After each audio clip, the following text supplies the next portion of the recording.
Does the camera look good like that? Hello and welcome back to the Mauldin High Broadcast Network.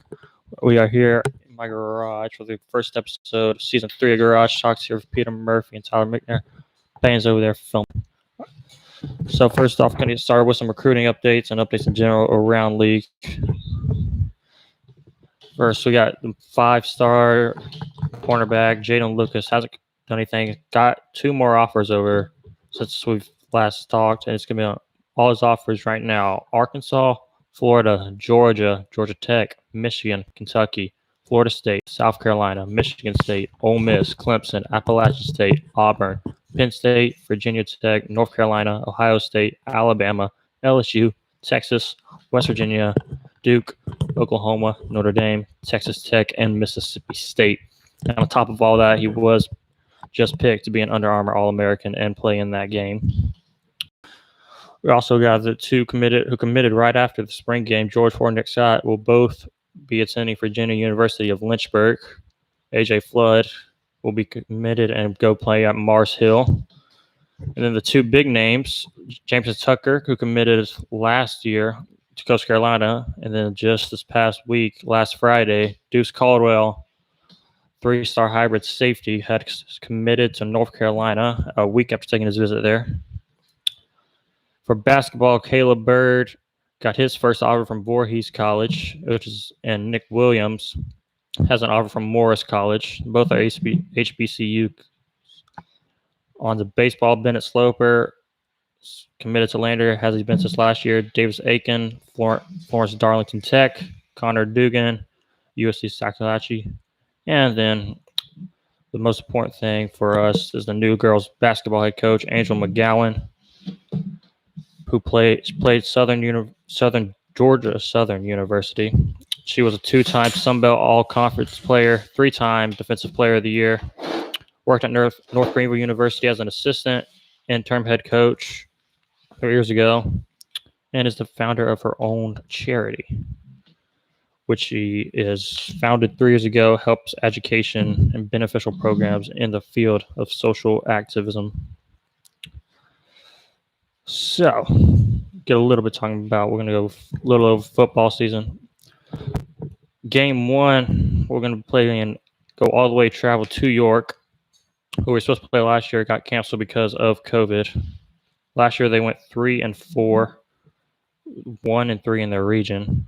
Only player that stands out with offers was Frank Thompson, a 2022 running back. He's got offers from Alabama, Appalachian State, Coastal Carolina, and interest from Eastern Carolina, NC State, South Carolina, and North Carolina. In game 2, we'll be playing Spartanburg. Last year, well, again, a game we were supposed to play last year, but it got canceled. They went 4-3 last year. Raheem Jeter, the 2023 quarterbacks, got offers from Auburn, Charlotte, Georgia, Missouri, South Carolina, Virginia Tech, and most recently Kentucky. Then game 3 was going to be the biggest game we play all season. That's not in region. We'll be traveling to Greenville, who we played last year. We ended up winning the region last year, going 5-2, and beat us 28-7. Got some pretty big names, long list. Colin Sadler, 2022 offensive lineman, is going to be going to Clemson next year. Kelly Howard, 2022 running backs, got offers from Campbell, Stetson. Ashton Whitner, 2022 DBs, got offers from Tulane, Princeton, Pennsylvania, Miami, Ohio, Maryland, Marshall, Liberty, Indiana, Howard, Coastal Carolina, Akron, West Virginia, Air Force, Army, Charlotte, Dartmouth, Eastern Michigan, Florida A&M, Furman, Illinois State, Navy, Yale, Old Dominion, Syracuse, Tennessee State, and Western Kentucky. Josh Sapp, who had a big game against us last year, 2022 athlete. He's got offers from Charlotte, Georgia State, Old Dominion, Coastal Carolina, Appalachian State, East Carolina, Elon, Florida A&M, and Tulane. Then the big name, Prometheus Franklin, also plays basketball over at school, number 1 quarterback ranked in the state for the class of 2022. He's got offers from Charlotte, Eastern Kentucky, Lenoir, Rhine, and Marshall. Then you got Elijah Kelly, 2022 wide receivers, got offers from Liberty and Stetson. And then Colin Howard, Campbell, and Stetson, 2022 athlete. Because you're the one who knows about football. 3 games coming up this season. I think we'll probably beat Union, in my opinion. I'm playing Union. Oh, York. York, yeah. York, not Union. I think we're gonna be able to beat York. Greenville is definitely gonna be a tough game. Probably won't be able to pull that out, at least in my opinion. And Spartanburg. We played them at home. Yeah, it's probably gonna be close. At least I think it's going to be, because that's our second game, right? Spartanburg. Second. Hopefully, we'll be coming off of a win, come to Spartanburg and have that what's the word? Momentum, and hopefully be able to pull out and win the win at Spartanburg. Was anything? No. All right. But I think I got the same thing as you. I hope York is going to be a tough game to play against. They are a very high defensive team, ranked very high last year in the defensive rankings. So it'll be a tough game. It's going to be depending on what our offense is going to be able to do, which we don't know who our starting quarterback is going to be yet. Right now, we are seeing it go between David Shear and Emery Watson. We still got Miller Breeze, who's going to be, or is coming up as a sophomore. So we still got all 3 of those. Don't know who's going to be a starter. It's looking like Emery, who is the younger brother of Stone Watson, who played quarterback 2 years ago here. He's now over playing college ball. But yeah, and then the Spartanburg game. Spartanburg is another team that's good in the defensive categories, but they have one of the best beast formations. If you don't know what the beast formation is, it's pretty much a wildcat, and they will use that to their advantage. And we saw Greenville do that a couple times against us last year, destroyed us. And then as for the Greenville game, biggest difference this year, or 2 big differences. One, we're going to Greenville to play, which Greenville does not have the biggest stadium, but they still, home field will always help out. And I also think Deuce Caldwell will be back. He was injured on a concussion last year after we played T.O. Hanna. So he will be back controlling the secondary with his buddy Jaden Lukes. We'll be able to see which 2, if we are able to hold them. Because last year we were able to only hold them to 28, which is below their season average. So, but it's going to depend on our offense. If you remember, the first play last year against Greenville was a pick 6. So, depends on what we're going to be able to do. See how good our defense will be that game. So, hopefully we'll be able to keep it close. All right, now we're going to go ahead and talk a little bit about the NBA playoffs. Do we want to start off with our top 5 and then go into the playoffs? Or do we want to do that after? Okay. Well, playoffs will take longer, so let's just do our teams. All right, so right now we're going to do our teams. We pick teams based on the first letter of our first name, our all-time teams. So we're just going to go. We got 5, or we do 6 or 5? We did 5. 5, all right, yeah. We got 5 players. So for me, it's going to be L, Peter's going to be P, Tyler's going to be T. So we're just pick players, and we're going to pay in who's behind the camera. We'll pick who is the best one, who we think would win in a hypothetical game. Pick who you got point guard. Point guard, I'm looking at PJ Tucker. And moving over to small forward, I have Paul George. Power forward, I'm taking Pau Gasol. Shooting guard, I'm taking Paul Pierce. And then center, I have Ewing.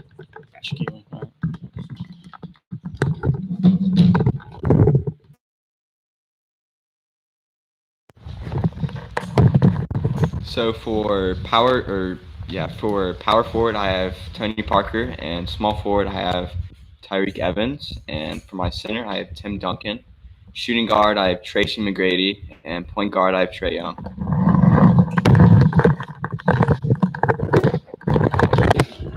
Now over to my team. All right, so I got point guard, I got Lonzo going.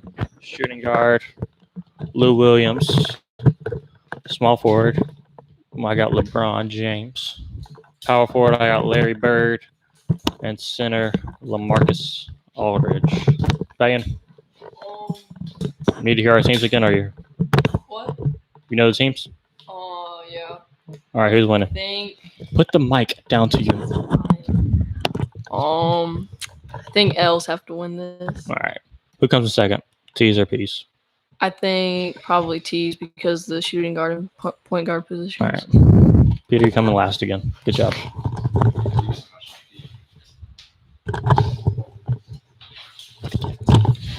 All right, so now we're going to go ahead and talk about some of the NBA playoffs. So 2 days ago, saw the Suns clinch their ticket for the finals for the first time since 1993 by beating the Clippers 130 to 103. Won the series 4-2.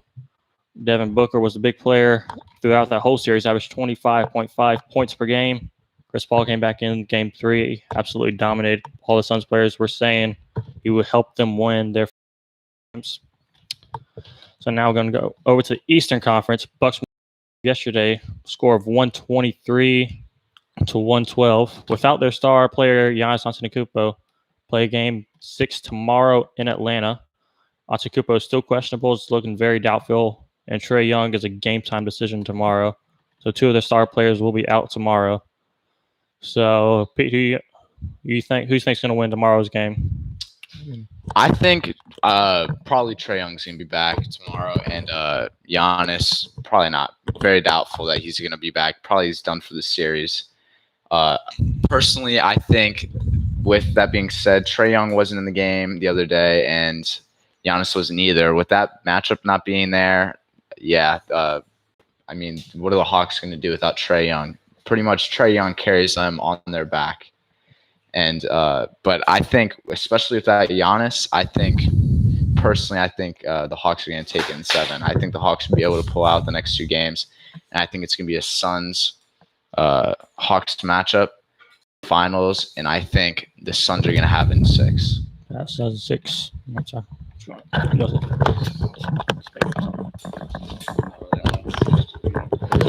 It's pretty much either the Hawks probably get it.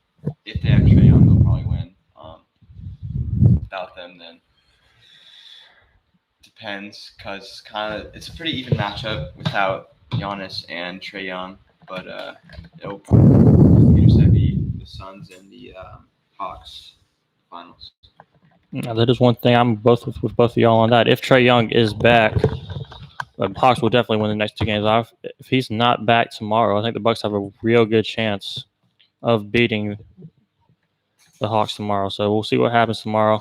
See if that goes into Game 6. I'm going to agree with y'all. I'm going to say it's going to be a Hawks-Suns matchup. Just so you know, the Hawks have not been in the finals since 1961. Still never won one. And the Bucks haven't been in one since 1974 when Kareem Abdul-Jabbar was on that team. So now we all got Hawks-Suns in the finals?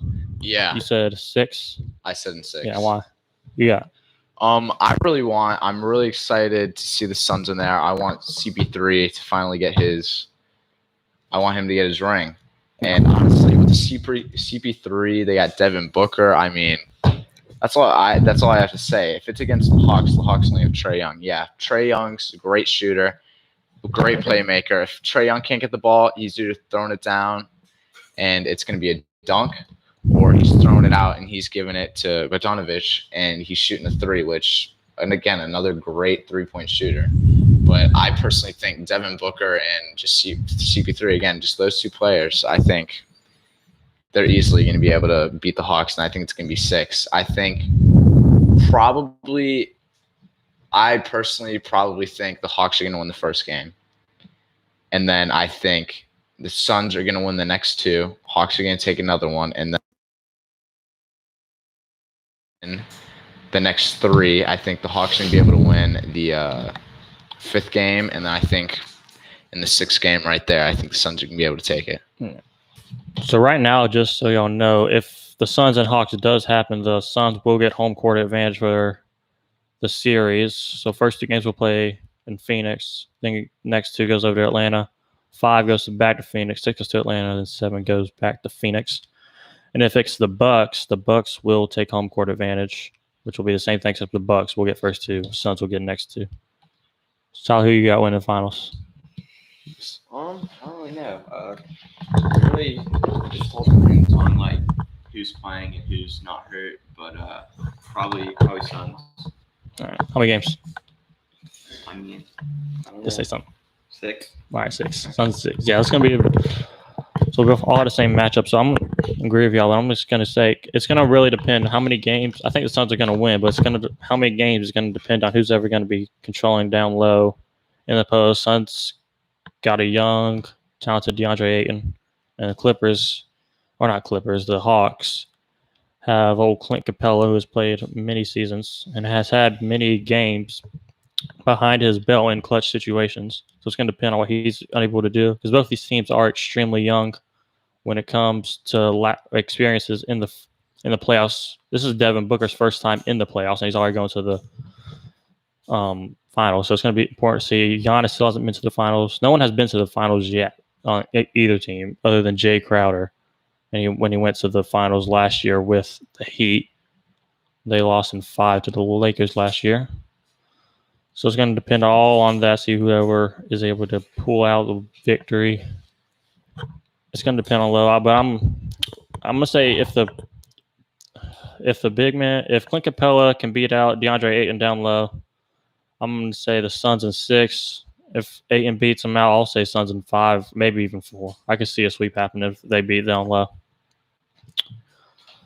Yeah, but I definitely, one of the biggest things with this is Trae Young. If you can play good defense on him, any team has a great shot. But if you don't have somebody that can lock him up, getting past, drawing from either outside or from inside in the paint, and it's a dunk or it's an easy layup, throw up, and it's in pretty much every time. And if it's coming from the outside, he's passing it out to one of his shooters, and they're scoring. Or Trae Young's just taking it himself. That's one of the biggest things against the Hawks is you just have to be able to lock up Trae Young. If you can't do that, I'm going to be honest, you don't have a great shot at winning that game. No, it's going to be hard. That's one thing Trae Young is really good at. If he's not open for a shot, he will drive in, try to get a foul, kick it out. Because the Hawks, we were talking about this earlier, Hawks are a great shooting team. Almost every player on their team is pretty much a guy you do not want to leave open for 3. I mean, just some great players that can shoot. Bojan Bogdanovic, John Collins, Lou Williams coming off the bench, Cam Reddish is still there, Danielle Gallinari, Chris Dunn still coming off the bench for them. So it's going to depend all around who can get. If Trae Young is able to shoot, he would definitely take the shots, but it's going to depend if they are able to lock Trae Young down or if they're going to have to. Because if you're going to leave Trae open for 3, he'll make a 3 a lot more than these other players will. So. Yeah, and also one of the biggest things with Trae Young, cannot foul that man. If he goes to the foul line, he's making every shot, no question. And if he's not making every shot, he's only missing 1. There's no doubt about it. He's the best free throw shooter in the league, and it shows when he draws those fouls. 88% this season. Yeah, it's ridiculous. That is currently 6th in the league. Yeah, if he goes on the line, it's pretty much guaranteed that he's making all of his shots. Yeah, that's one thing. I mean, look, 88% from free throws. And especially in the playoffs, he's been great with his free throws in the playoffs. I think I've only seen him miss. I know when I was watching the Knicks series, he only missed 1 free throw the entire series. That's the only free throw he missed. He missed 1. So with Trae Young this season in the playoffs, he is 110 out of 127 from the free throw line.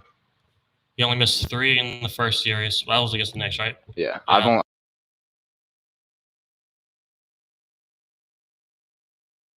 the 1, and yeah. I mean, and still 3 is very impressive. He went 59 for 69 against the Sixers, and then 17 of 21 so far this season or this series. So it's gonna be important. That's something very important to them. Anyways, now here's another hypothetical. If the Bucks win the series, how quickly do you think the Suns are going to be able? Or do you think the Suns will be able to beat them? Because that does bring something else in, because Giannis will be back if they do make the playoffs. Or the finals. I probably think the Suns are still in 6. Suns in 6, yeah. Either 5 or 6 if it's against the Bucks. Because the Suns and Bucks are very different teams. I mean, yeah, honestly, they play a big men. Suns play little. I mean, DeAndre Ayton's their biggest player. He's 6'10", which is big, but for the NBA, that's. I feel like the Bucks, the biggest thing is Giannis, and the only thing he does, I know, and he's the only he can't. I feel like he never shoots. He only goes into the paint. He's either a dunk or he's a layup. And if they can lock him down, there's nothing he can do. Which I'm probably not going to be able to lock him down completely. No. I don't think anybody could. But that's their entire team. As I said with the Suns, even just saying CP3 and Devin Booker, those two players are just going to absolutely dominate. And I think it's either way. I think the Suns are going to come out with a victory in 6, possibly 5. So far, this whole playoffs, Giannis has shot 14 threes and made 3 of them. Yeah. And So, as I said, even if he is shooting the shot, it's most likely not going in. He's 62% from the field as a whole. And for free throw percentage, he's not too bad at the free throw line, but still not where you would want it to be. He's also taken 13 seconds every time he wants to shoot a free throw to prepare. And if he keeps on doing that, they're going to call it. All the crap that's going on in the NBA, they're going to call it. No. There's only a 10-second rule. That's the rule in high school. But that's the rule in middle school. He's taken over 10 seconds, though, and it's now they know to look out for it. The first game he was doing it, and all the first couple of games, they weren't really looking for it. But now that everybody's been giving all the refs crap, it's been all over the place, all over ESPN, all over SportsCenter, all over social media, that this man, like, there was a thing that said it was a kick return. It was took 100 yards back all the way to the end zone before Giannis took his shot at the free throw line, which is ridiculous. And they're going to start calling that on him. So it's probably going to go down that he can't take his time. Yeah. So Giannis is right now at 61% from the free throw line, which is not very good, but not bad for him considering what he is shooting from the field. Yeah. Still is averaging 28 points per game, though. 11 rebounds, and almost 6 assists. Yeah. But that's their entire team. That man, if he's not there, which he's not going to be there the rest of the series against the Hawks, it's going to be, personally, I think it's going to be pretty easy for the Hawks. I don't think the Bucks are going to be able to do anything for the next 2 games against the Hawks without their star player, Giannis, their entire team. So now we're going to go and talk a little bit about the college rule that just got put in effect yesterday. College players are now allowed to make money off of their name with endorsements, brand deals, anything of that sort. So, Peter, do you think it's a good thing or a bad thing?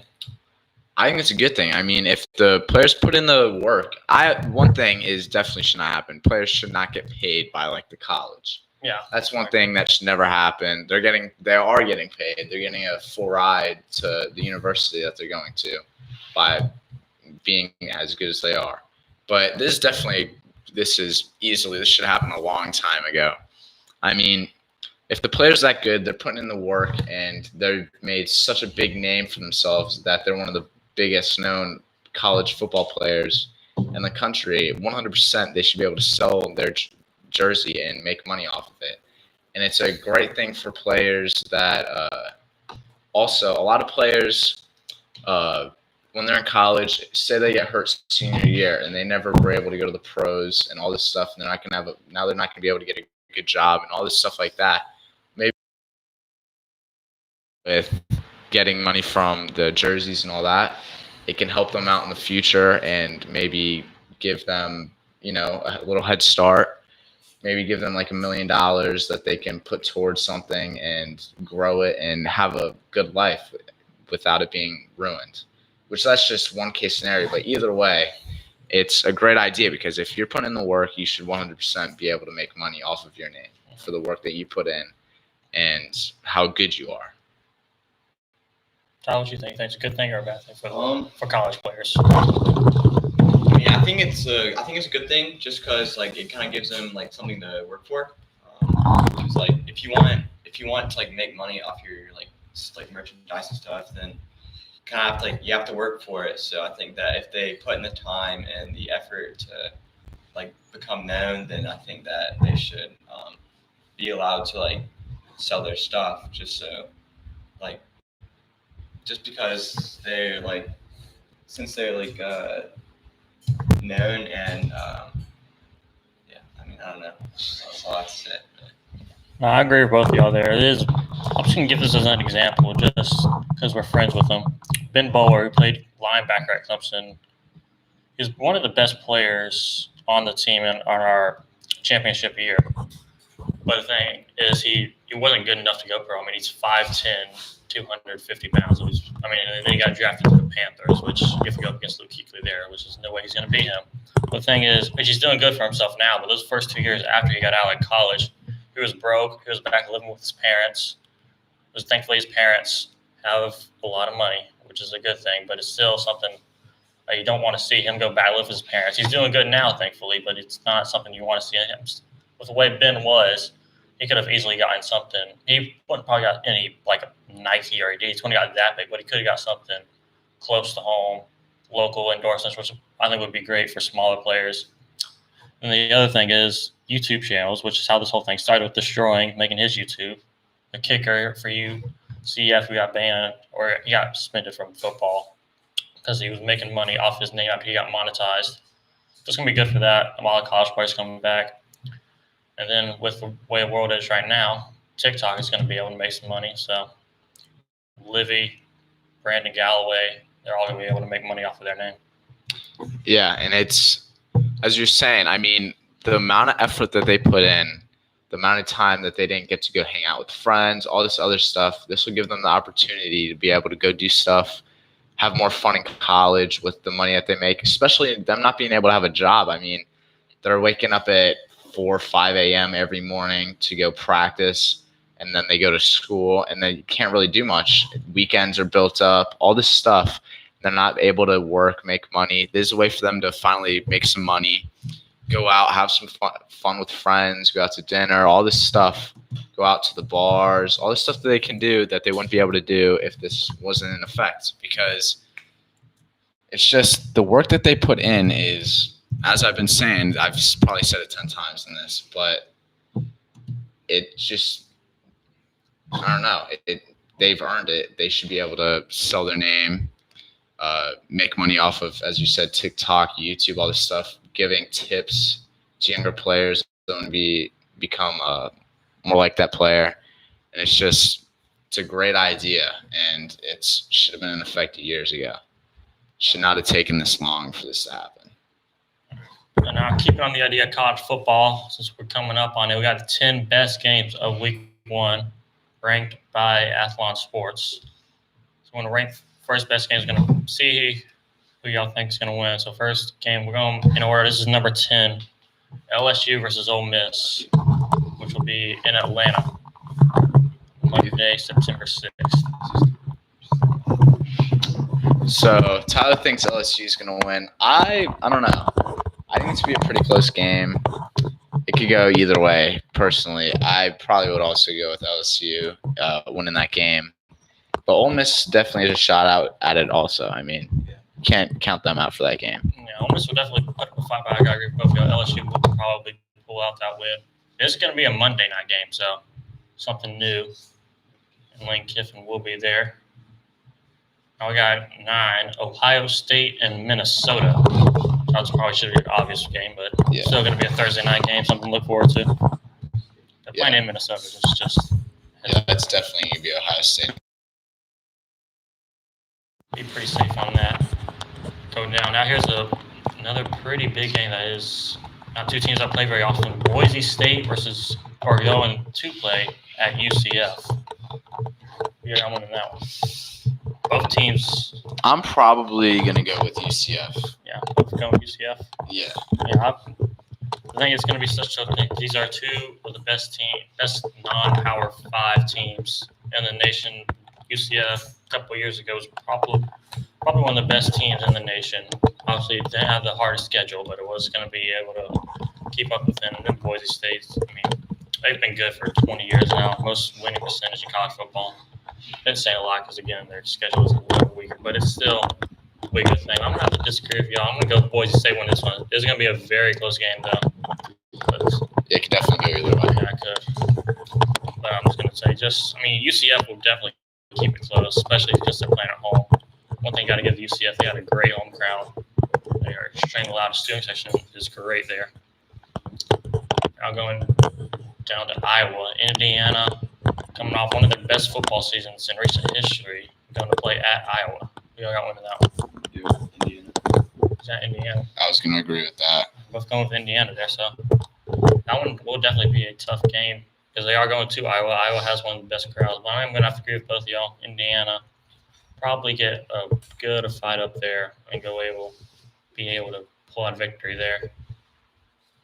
Got Peter, your favorite team, playing on a Sunday. Notre Dame will be traveling to Florida State. Peter, we know who you're picking. Yeah, Notre Dame. I mean, I think anybody would pick that. Yeah. They're playing Florida State.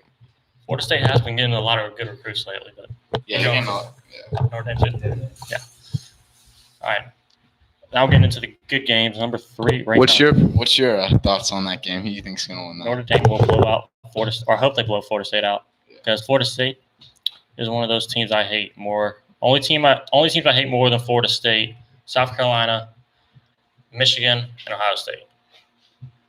If you're wondering why I hate Michigan, it's just because they're overrated. That's why they're more overrated than any other team. If you can lose 4 games and still be ranked number 14 to start off the season, that's kind of ridiculous. Anyway, number 3 now, Penn State traveling to Wisconsin to play. Big Ten matchup. I'm going to go with Penn State on that one. Yeah, I mean, I probably go with Wisconsin. Wisconsin? Yeah, they are playing at Wisconsin, but I'm still going to have to go with Penn State just a little bit. Penn State has been having the better years these past years. Penn State had one of the worst years last year. They have been getting back up. After they lose Saquon, they've kind of gone a little bit of a downhill run.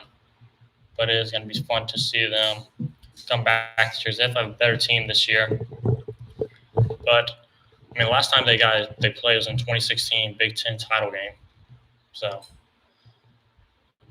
we'll see if they're able to come back. Wisconsin won that game, by the way. And number 2, we got right down here. Miami, Alabama will be playing in Atlanta. That's going to be a blowout. Alabama, both y'all? I wouldn't say blowout, but I think Alabama's going to probably win by 2 touchdowns. 2 touchdowns, yeah. Probably right. First time these two have played since 1993. Alabama won 34-13. And that's Chick-fil-A kickoff game, right? I guess so. I mean, it's in Atlanta, so it has to be, I guess. So, and they're looking like right now, Bryce Young, who was one of the biggest quarterbacks coming out of the 2020 class, will be making his debut. And then, let's see, the number 1 game, I guess it is going to be the Chick-fil-A kickoff game. And number 1 game, the Duke's Mayo Classic. The first time they're holding that this year. Clemson versus Georgia. They will be playing in Charlotte. That's okay. I would normally say Clemson. I mean, I hate Clemson. I'm going to be completely honest, so I want them to lose. But I don't know what it is. I feel like Georgia always is – everybody hypes up Georgia, and I feel like Georgia always gets hype for the Clemson game because they always want to beat Clemson. I feel like they do that against any of the big games that they have. But I'll probably say, unbiasedly, I'll probably say Clemson. Clemson. Tyler, who you got? Yeah, then the new quarterback, it's like, is he freshman, sophomore? Dude, you talking about for Clemson? Yeah. Yeah, DJ Youngler. He's going to be a sophomore this year. Yeah, he's pretty good. But I would have to go with Clemson. Yeah, well, y'all know I am a pretty big Clemson fan. I think if Clemson has been known for one of their best defensive lines, and Georgia's known for their great running backs. They've had many come out in the past year that went on to go draft. So it's going to depend.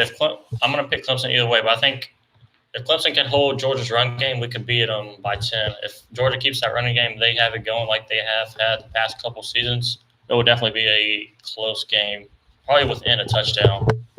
But I'm just going to go ahead and say score prediction just because I'm weird like that. I'm just going to go ahead and say Clemson's going to win. I'll go 31-27.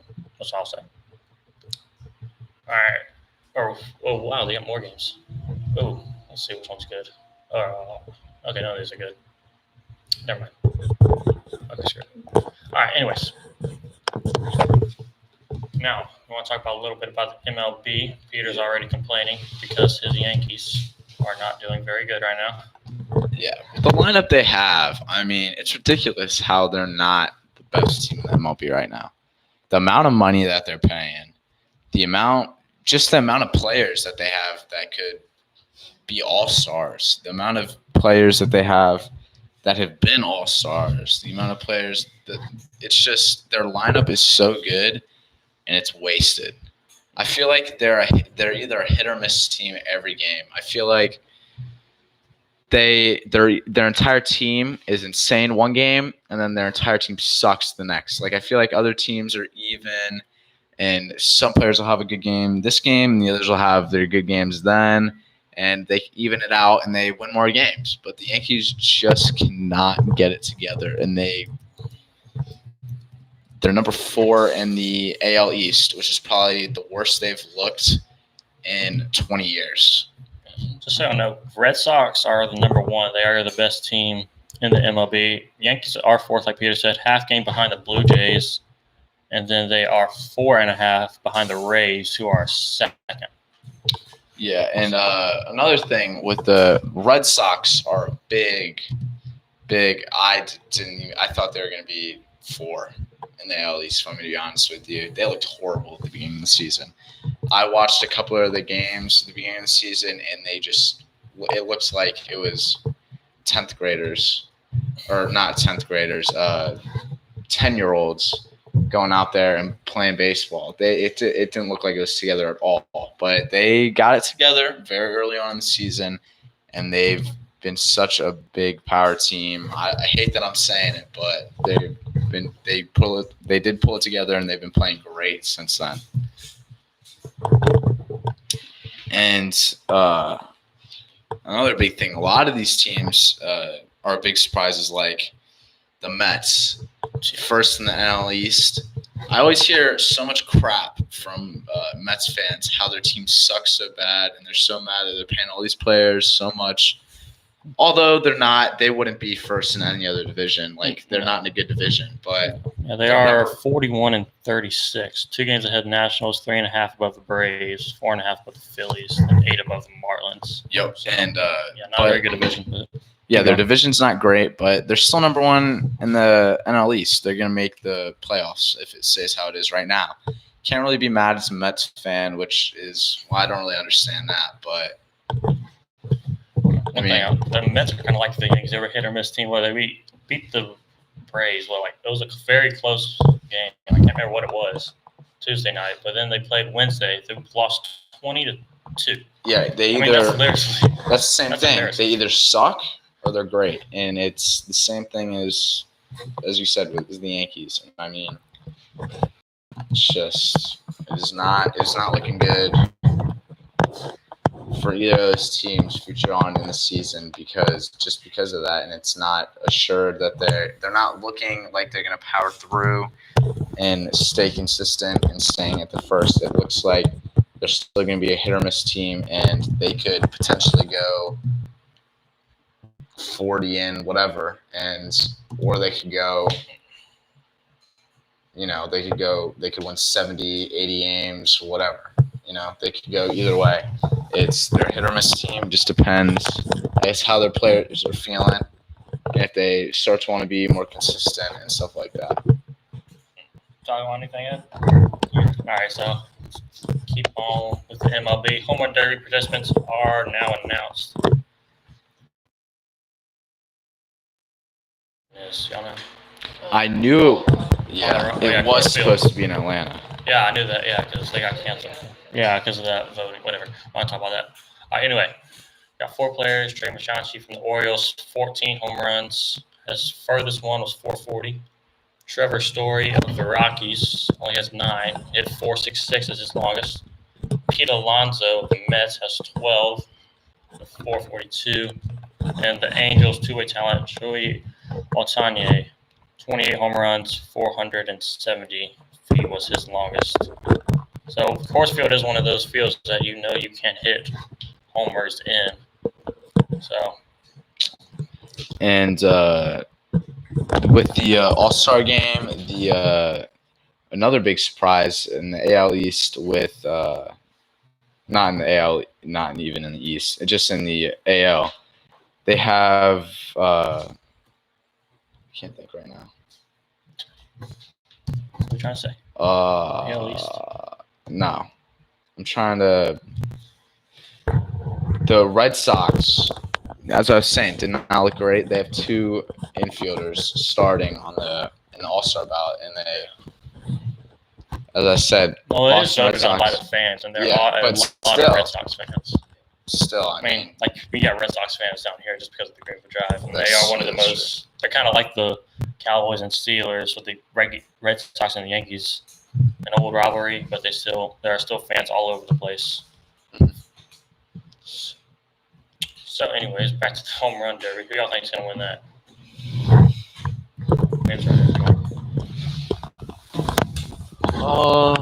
It is who hits the most, and there are 3 rounds. So. I'm honestly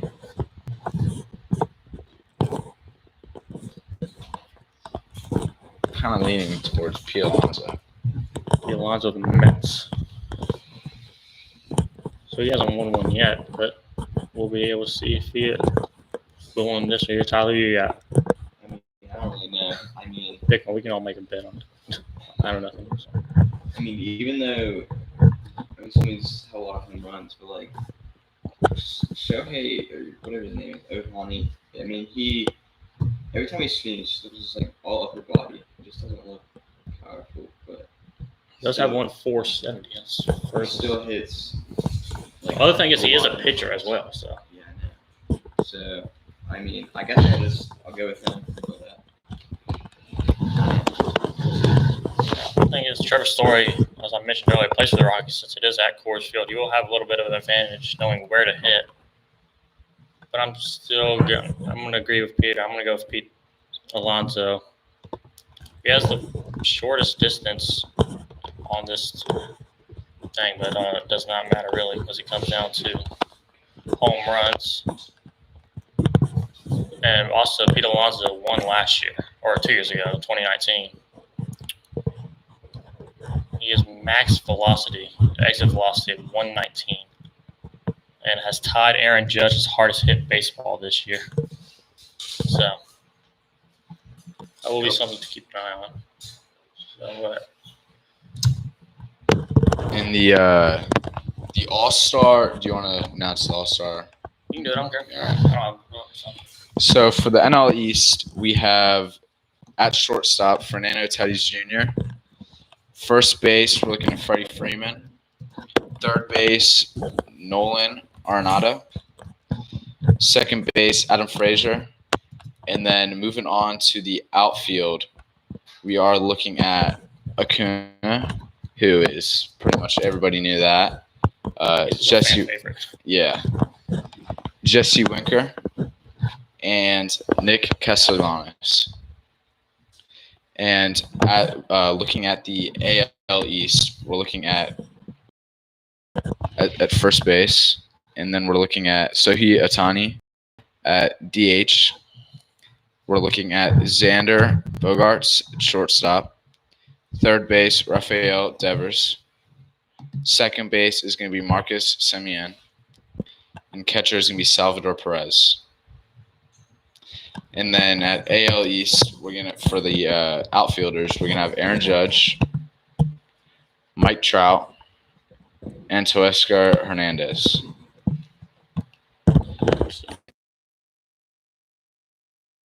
Last NL player, we're also Buster Posey is gonna be the catcher for the NL. All right. So after saying all that, is there anyone you think that was snubbed from this year's All-Star game? You can think of any off the top of your head. I can give you some names if you want some right now. That didn't make it. Some notable names. I mean, it's not really going to matter. It's fan favorites, pretty much. I know. So I mean, just for some names that didn't make it this year: Adam Frazier of the Pirates, Chris Bryant of the Cubs, Kyle Schwarber of the Nationals, Max Muncy of the Dodgers, but he was not going to beat out Freddie. But still, yeah, it's going to be a fun thing to see. But I mean, still one of those players. I mean. Adam Frazier, he's one of the best guys. Yeah. I mean, he's not really a household name if you don't keep up with baseball. He's not really popular. He's not a bad team. He doesn't really do anything highlight worthy. So I mean, he's not that crazy of a player. He's just kind of a normal player. But I mean, it would be a good guy to keep in, and I would have liked him to see again him, but still, wasn't able to. But we'll be doing that. So anyway, Chris Bryant is another one that I also got. I mean, he's also been playing a little less this year, but still, he is still one of the best players, one of the best third basemen in the league. So, anything else I want to talk about? What are you guys' thoughts on the what's your name? Hold on. The hold on. Oh, Sha'Carri Richardson. What are you guys' thoughts? That got busted for weed. Yeah. What are your thoughts on that?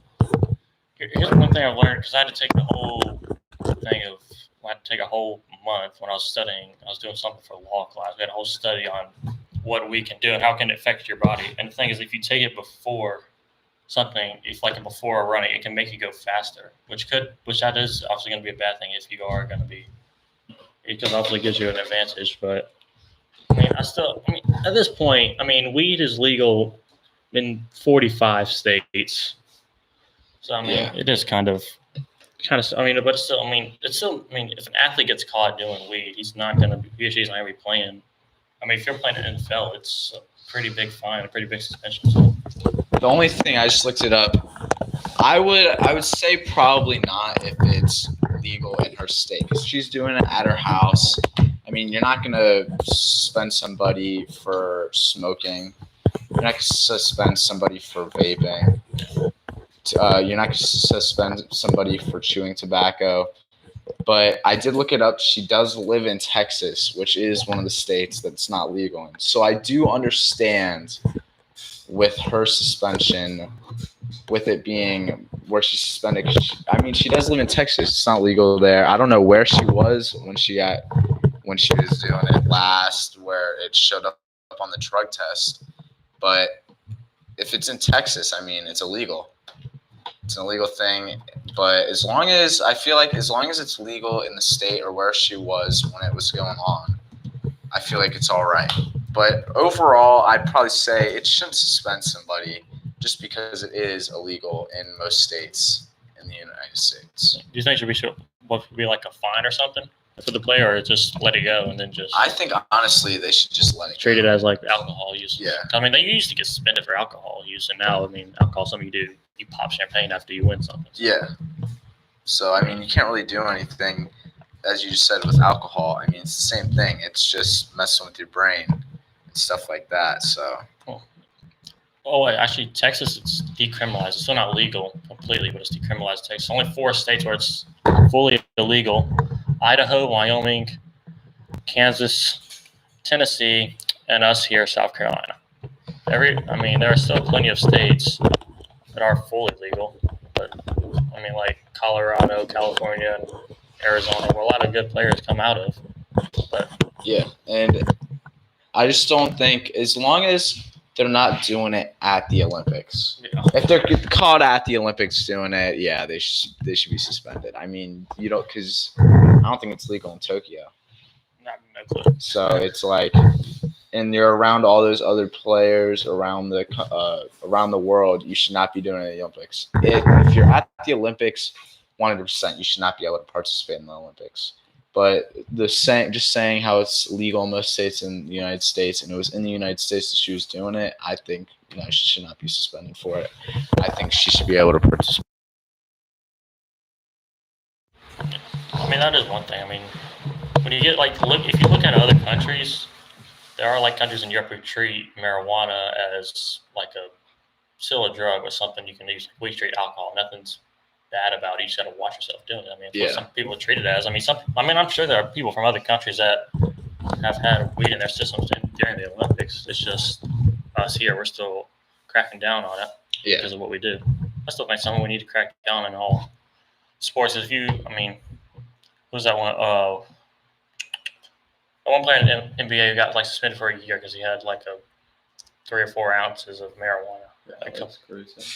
No, it was a couple years ago. I know who you're talking about, but yeah, because he got caught a few days. Yeah, I can't remember the name, but I would know it if I saw it, but still, I mean, that's like sure that's a lot of weed, but I mean, it was in California. So if you have if you have that much California, it's legal. I feel like as long as smoking pot or something can it could cause you to have a shorter life or something. But as long as it's not something that could kill you on the spot, or if it's an enhancement drug or something like that, I feel like it shouldn't be suspended. Which weed isn't one of those things that is gonna do that. That's just gonna kill you on the spot, like something,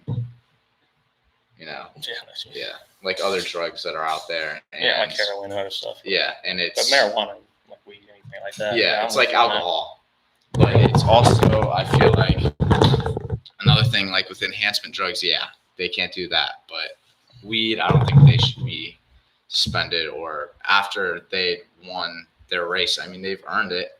They should be able to go to the Olympics. Yeah. Well, the Olympics do start in 2 weeks, I think. So keep an eye out for that. And we are hopefully going to win in basketball again. And we got a women's basketball team. Mm-hmm. And then there's already complaints about why we didn't send in the All Black team. There's already been complaints, but still, hopefully we can win again. Mm-hmm. Soon, I don't know when our next Garage Talks is going to be. It'll be sometime, probably 2-3 weeks. Not going to have one next week because me and Peter are out of town, so not going to have one next week. But we'll see you next time we do have Garage Talks. We'll let you know a day or two before. Until then, we'll see you later from Landon Myers. We will see you next time. Good job, mate. What did Kevin comment?